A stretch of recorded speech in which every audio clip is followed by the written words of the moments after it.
Hello everyone, this is Just a Dad. Today I'm going to do a review on these True Fresh washing machine cleaner tablets. So they come in a package. You got to open this package up, but there are 25 tablets in here. So the directions are you're going to run it on a normal cycle, or if you have a clean tub clean, put it on tub clean. But if you don't have this, just put it on normal cycle, hot water. So we're not going to put any detergent in here. Make sure this is all empty. We don't need any detergent. No clothes in here. Throw the tablet in, close it, turn this on, rotate this to tub clean, and just hit start. And we're going to keep an eye on it and see how it does.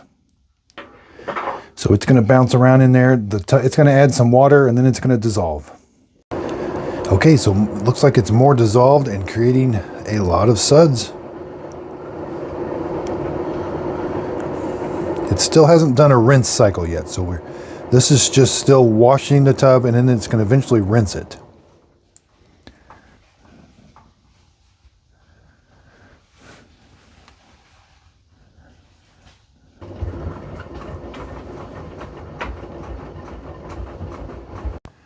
Okay, so it's all done. Let's go ahead and take a look. Yeah, it smells really good. I hope this video helps. Thanks everybody for watching.